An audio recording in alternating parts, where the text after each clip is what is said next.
अस्सलाम वालेकुम students, welcome to my YouTube channel. आज का जो हमारा लेक्चर नंबर 47 है और हम लोग रियल टाइम ऑपरेटिंग सिस्टम का इसमें पार्ट नंबर 5 डिस्कस करते हैं। इस लेक्चर के अंदर हम लोगों ने स्केजुलिंग जो है वो प्रोसेस देखे थे कि किस तरह से हम लोग स्केजुलिंग कर सकते हैं डिस्क की, जिसमें फ़र्स्ट कम फर्स्ट सर्व था, शॉर्टेस्ट सीक टाइम फर्स्ट था, स्कैन स्केजुलिंग थी, इसके अलावा सी स्कैन स्केजुलिंग और लुक स्केजुलिंग थी। आज का जो हमारा टॉपिक है वो स्वैप स्पेस मैनेजमेंट के ऊपर है। कहता है कि जो मॉडर्न सिस्टम है वो स्वैप के ऊपर काम कर रहे होते हैं ना, पेजेस को कभी स्वैप इन कर रहे होते हैं, कभी स्वैप आउट कर रहे होते हैं। तो स्वैपिंग में क्या हो रहा होता है, हम लोगों ने ये लास्ट हमारे जो पेजिंग वाले चैप्टर्स थे वो टॉपिक्स है उसमें हमने देखा था ना कि जब कोई प्रोसेस सेकेंडरी मेमोरी में आ रहा होता है, ये वर्चुअल मेमोरी के अंदर हमने थोड़ा सा कॉन्सेप्ट देखा था कि जब कोई प्रोसेस जो है वो सेकेंडरी मेमोरी में पड़ा हुआ होता है उसको हम लोग पेजिंग में डिवाइड करते हैं, उसके छोटे छोटे पेज बना देते हैं, फिर वो एक एक पेज को उठा के हम लोग रैम में लाते हैं। और बाज़ दफ़ा ऐसे होता है कि जो सीपीयू जो पेज सारे पेजेस एक दफ़ा रैम में आ गए, रैम फुल हो गई, रैम में अब जगह नहीं है कि अगला पेज आए।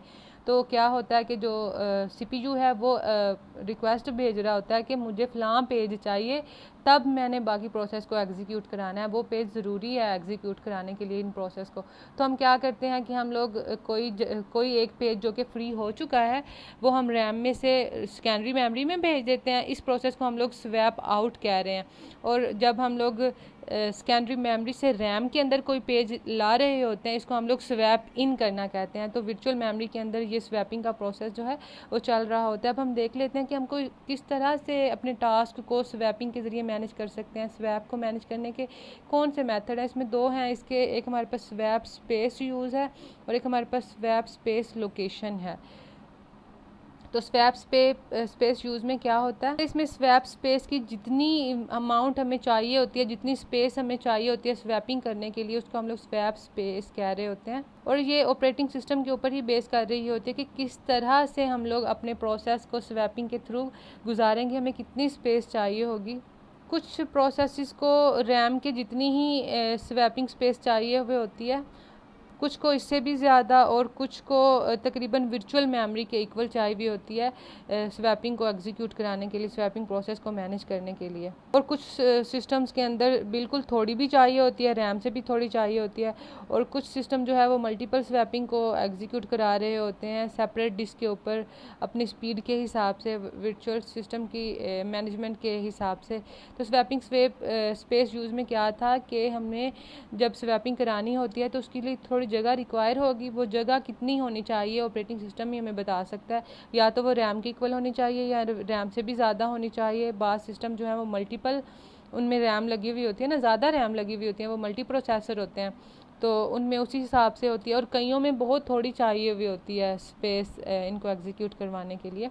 सेकंड नंबर पे हमारे पास स्वैप स्पेस लोकेशन की, इसकी लोकेशन क्या होगी जब हम स्वैपिंग करा रहे हैं, तो उसकी लोकेशन कहते हैं इसमें दो तरह की लोकेशन हो सकती हैं। कहते हैं बाज़ सिचुएशन में हमारी फ़ाइल बहुत बड़ी होती है, फ़ाइल सिस्टम के अंदर हमारी जो रेगुलर फ़ाइल है वो बहुत बड़ी होती है, उसको इम्प्लीमेंट करना तो आसान होता है लेकिन ये इतना एफिशिएंट नहीं होता है। तो इसके अंदर भी हम लोगों को फिर स्वैप स्पेस को एक्सेस करना पड़ता है उस फाइल के सारे फ्रेगमेंटेशंस को एग्जीक्यूट कराने के लिए। तो इसके अंदर जो कैशे मेमोरी है वो हमारी हेल्प कर रही होती है उन ब्लॉक्स को ढूंढने में, हमारे टास्क को कंप्लीट होने में। और कहते हैं जब हमारा छोटा सा प्रोसेस हो तो तब हम क्या करते हैं कि हम लोग जो पार्टीशन कर लेते हैं उसको सेपरेट पार्ट में डिवाइड कर लेते हैं और फिर उसके ऊपर स्वैपिंग अप्लाई करते हैं। और इसके ऊपर हमारा जो जब फ्रेगमेंट किया हुआ होता है तो ये कोई बड़ा इशू नहीं होता है, इसके अंदर हमारी प्रोसेसिंग जो है, हमारी जो स्वैपिंग है वो बहुत ही आसानी से हो जाती है जब हम उसको छोटे छोटे पार्टीशन में डिवाइड कर लेते हैं। इसमें हम लोग पूरी की पूरी फाइल को एज अ होल कर रहे होते हैं, इसमें हम लोग अपने टास्क को छोटे छोटे पार्ट्स में डिवाइड कर लेते हैं। तो स्वैपिंग क्या होती है कि जब हम लोग जो सेकेंडरी मेमोरी है उससे रैम में आ रहे होते हैं उसको स्वैप इन कहते हैं। और जैसे ही हमारा टास्क कंप्लीट हुआ या हमें किसी और पेज की ज़रूरत है तो हमने पेज को खाली करवाना है, जगह खाली करवानी है, तो हमने किसी एक पेज को रैम से सेकेंडरी मेमोरी में भेजना है, उसको हम लोग स्वैपिंग आउट कहते हैं। स्वैपिंग के दो तरीके हैं, एक हमारे पास स्वैप स्पेस यूज़ है, दूसरा स्वैप स्पेस लोकेशन है। यूज़ में ये था कि इसमें हमें अमाउंट जो है वो चाहिए हुई होती है और ऑपरेटिंग सिस्टम इसको मैनेज कर रहा होता है, या तो रैम के साइज़ की चाहिए होती है या मल्टी प्रोसेसर सिस्टम के अंदर रैम से बड़े भी साइज़ की हो जाती है। और कुछ सिस्टम जो हैं उनमें रैम से भी छोटी होती है स्वैपिंग।